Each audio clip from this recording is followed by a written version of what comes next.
fastest show in sports. It is time to once and for all decide that there is a major global international sport that needs to be put out of its misery, at least from one perspective. Jake Paul going toe-to-toe with 39-year-old Julio Cesar Chavez Jr., and it's another win for Jake Paul. He was greeted with boos post-fight after winning his sixth straight fight, calling out anyone and everyone requesting multiple title shots in a possible rematch with Tommy Fury. Jake claims he's just getting warmed up. This was just his 13th professional boxing fight.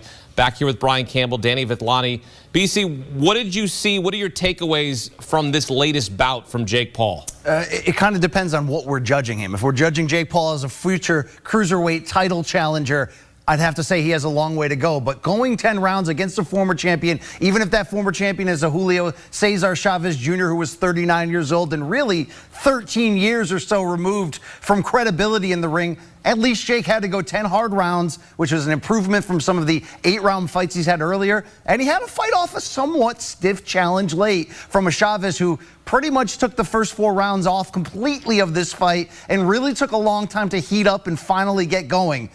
I don't mean to be a hater here, but you do have to judge with some knowledge compared to the rest of boxing. It's one thing to be the best celebrity fighter in the world. It's another thing to legitimately climb the ladder and fight for a cruiserweight world title. And this is a kind of Mickey Mouse path to the title shot that he might carve for himself. If Jake Paul is able to get a WBC ranking next to his name by having defeated a former middleweight champion, then kudos to him for the way he's done it. A genius marketer, but with the credibility, like BC alluded to, is not at the highest level. Although, you know, he did fight a tough fight in the last 5 rounds of this one. Chavez Jr. decided in the 5th round, you know, I am here to fight. I'm going to make something of myself. And Paul sustained a late onslaught from him. But, you know, how much can we credit him looking good, using his size and his youth and his speed for the first 5 rounds against the guy who's just kind of taking the fight off early on?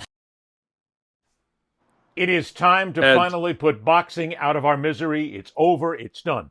We are at a stage right now where you and I both remember at a time when there would be a big heavyweight fight or a major championship fight. Everybody would be talking about it for days leading up and for days afterward. It captivated everybody's imagination. But right now we have a sport where the biggest thing in the sport is a former YouTube influencer who jacked his body up, who basically markets the hell out of himself, does a great job with it, gets millions of hits across the world in his boxing, and he sucks.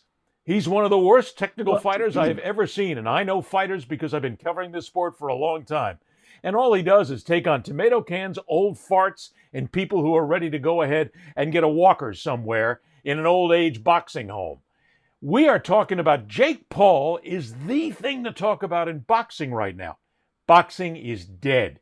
Mike, it's over. Put it out of its misery, because if this clown show is what's running boxing right now, I don't want to be a part of it anymore. The sport is dead. Well, Howard Cosell claimed that boxing was dead in about 1983 or something, 84, when Larry Holmes fought. The guy who ended up in the Raising Arizona movie. Not you know who I'm thinking. The guy who gets blown up at the end. Tex Cobb, I think. Tex Cobb. Tex Cobb fought Larry Holmes, and it was such an and Howard Cosell during the fight says, "This is an abomination I've never seen. I can't do this." And like, he literally never did another fight after that, and he said boxing was dead. Of course, that came out. That came before Sugar. Some of the great fights of the '80s. And, I live in Panama, the home of Manos Di Piedra, Roberto Duran. He's still a figure here. I hope to meet him in a couple weeks. And so here's the deal. I don't think boxing is dead. I think that we're in a new world where it's not even boxing. And by the way, we will lose anybody that watches the YouTube feed. We will lose every viewer we have, including people related to us, if you run that whole clip.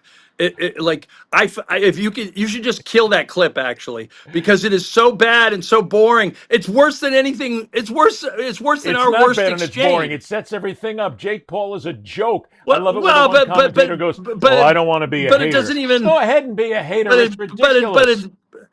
But it doesn't even tag the news of the day, which is he's going to be fighting Gervonta Davis, Tank, who is almost 100 pounds lighter than him, Well, and that's the even news of more. the day. And you're right. That's And the next so, thing to so, talk about. so people will watch a freak show now like they never could before. That's In the many point. ways, This when is a Barry freak Bonds show. came to the Jake Paul is a when Barry freak Bonds show. came, right.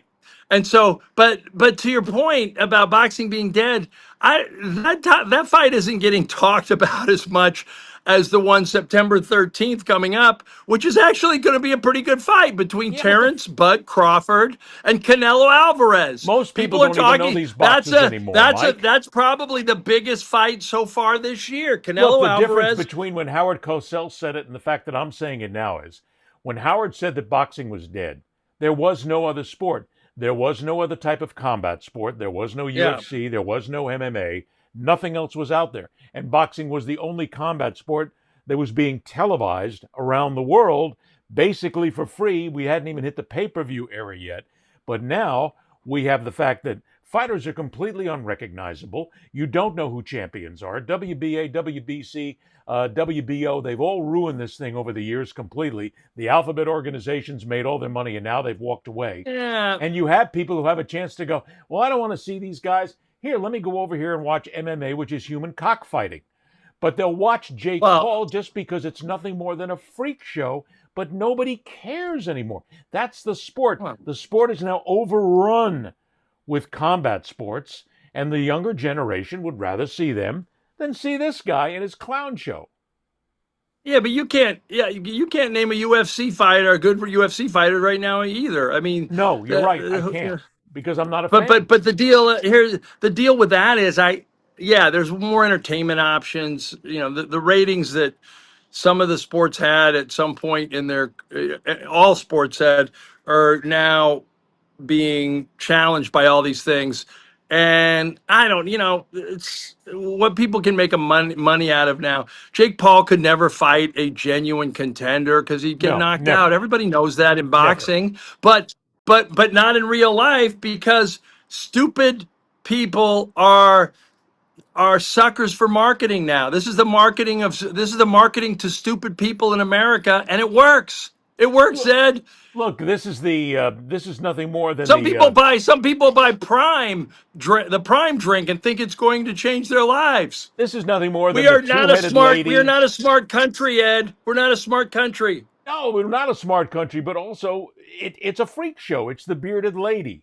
It's the rubber man sitting there that you go in and you pay the ticket for. People want to see it because it's just that. A completely tattooed head-to-toe human being who can't box worth a damn, technically is awful, footwork is bad, doesn't really have a knockout punch, is nothing more than a guy who basically streamed down to go ahead and make a marketing ploy, and now you have him at 227 pounds. He's going to fight a 135-pound fighter. I mean, this is ridiculous. There's not a governing body in the world worth its salt that would ever give any sort of credence to this, but it gets done now because boxing is desperate to make money. Stop making money. Put yourself out of business. It's done. I'm a boxing guy, Mike. I'm a blow-by-blow commentator. I've been doing it for years. I haven't done a fight in a long time. Why? Because the fights suck. I don't want to be involved in them. There's no talent anymore. And when I get called into a fight, I try to figure out who it is. I won't do it because it's a joke. There's a young Japanese fighter who's so unbelievably exciting. He rules like the featherweight or one of the lower weight divisions right now. There's Canelo's getting up there, but Bud Crawford's a great. But there's a guy called the Towering Inferno, Mexican fighter. He's 6'4". His sister's also a world boxing champion. There are some interesting people out there. I follow it because Mark Kriegel, a friend of mine, does it for ESPN, and I've always been interested in the fights. But I haven't paid for a fight in a long, long time. Nope. I wished I had paid for that Fury Wilder 3 fight because that turned out to be a really good fight. I think I'm going to pay for Bud Crawford and Canelo Alvarez because there's a lot of interest in that fight, and I want to see who's the better fighter in their generation. But it even comes down to the fact, I don't Mike, know. that we used to talk about fights when they were coming up for months and weeks. We used to talk, and now we don't talk about them. Nobody really pays any attention to it. That's my point. The whole boxing world right now is focused on a freak show in Jake Paul. And I don't think the whole everything boxing that's world. done. Sure they are. I don't Because they're think. looking at the No, money they're that's not. being The whole made. the whole YouTube influencer world cares about that shit. A lot But of that people has that are more fans boxing and more purists, followers than boxing. boxing fans are, you're right. There's a lot of people interested. The gate for Canelo Alvarez and Bud Crawford will double or triple whatever they pay to see Jake Paul. I guarantee you. I'm gonna take you up on that bet. I will. Okay. Because All right. We're betting now. We're degenerate gamblers. holy God, we're just Bark, degenerate Nacho. gamblers. Bark. But it's Bark time to again, put. Nacho. I just it's as much as I want to see boxing come back, it's dead. I mean, I don't see any way that it's ever going to come back. Thanks to UFC and MMA and all the other combat sports that are out there, they got it right. As much as I think Dana White and that whole crew are a bunch of con artists, they got it right. Yeah. They put it up there at the right time. They marketed it. They put it up there every week as a championship fight. They have blood. They have guts. They have people getting crushed. They have people getting beaten to the ground. But as I've had conversations with my buddy Wallace Matthews, who knows boxing better than anybody, Wallace, and even he talks about the fact that it's not even real fighting. It's not even real boxing. It's guys just basically guys and gals just trying to beat each other up. But it sells, and there's a group of people out there that like it. God bless them. God bless them. We're in the man, Ed. God bless America. God bless America, Panama, and the world that you and I missed the manosphere age, and we became too old for it. These crypto bro losers that are at home, and they're spending more time in the gym than they are romancing their girlfriends, who they really they don't want to have a real relationship with because they've been told that women are bad for them. Like God bless us that we didn't grow up in an era in which you literally, like, the Tate brothers are a role model and Dana White is a role model. Like, these people are fake men. People, Mike, it's like me and you punching someone in the face and going, now I'm a man. Shut the you're missing the key point. Remember what You're right, I'm old. Remember what Mickey told Rocky. Women weaken legs, Rock. Women weaken legs. Wow. It tells you everything you need to know about society right there. Jake LaMotta didn't have orgasms between fights. Can you imagine that? Like, not even being with a woman, but not having orgasm. Like, are you kidding me? Like that extra sperm is going to help you in the ring? Come on. And with that, seeing as we've now touched on extra sperm, we're out of here. That's all, folks.